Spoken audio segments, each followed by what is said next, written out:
Treasure Island. Chapter 5.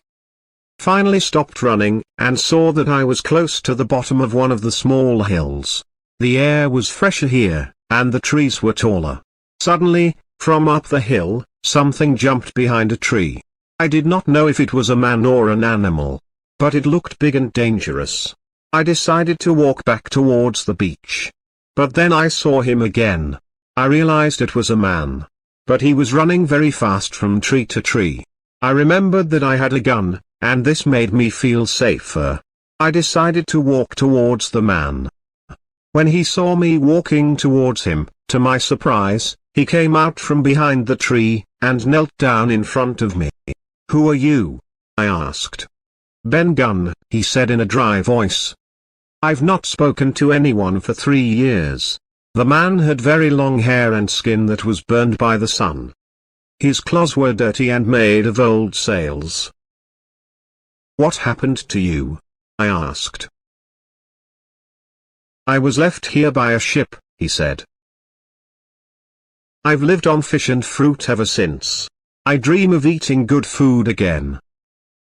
If I can get back to my ship, I'll give you bread and cheese," I said. He began to look worried. "If you can get back to your ship, why, what's to stop you?" he said. "It isn't a problem with you," I replied. "I'm a good man," he told me. "I'm very rich, too," he said in a quiet voice. I began to think that perhaps Ben Gunn was crazy. Ben Gunn saw that I did not believe him. "I am rich. And you can be rich too, because you found me," he said. Then he looked worried and said, "You didn't come on Flint's ship, did you?" I realized now that this man could help me. "No, Flint's dead, but some of Flint's crew is on the ship. That is not good for any of us," I told him. "Is there a man with one leg?" he asked.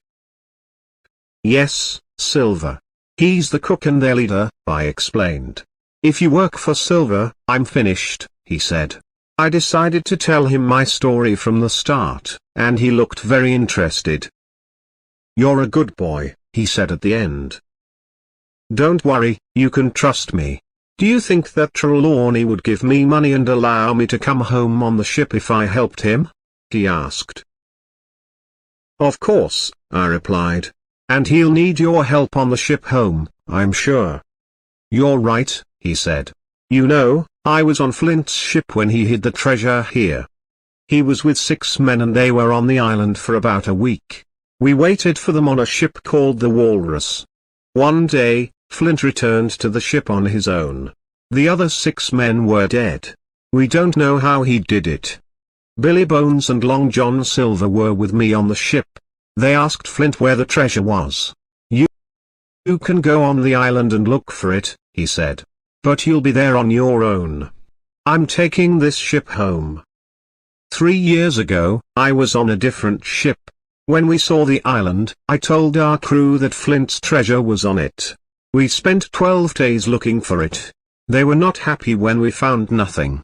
One day, they went back to the ship and told me I could stay. "Here's a gun and a spade. You can look for the treasure on your own," they said. "So, you tell Trelawney, I would prefer to work for a man I can trust like him, than with a group of pirates." "I'll tell him, but how can I return to my ship from here?" I asked him. "I have a boat. I made it myself. We could go to the ship when it's dark." Suddenly, we heard the sound of a gun. "They have started to fight," I said. "We must be quick."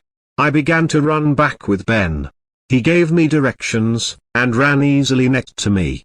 We heard more guns, then I saw a flag flying above some trees.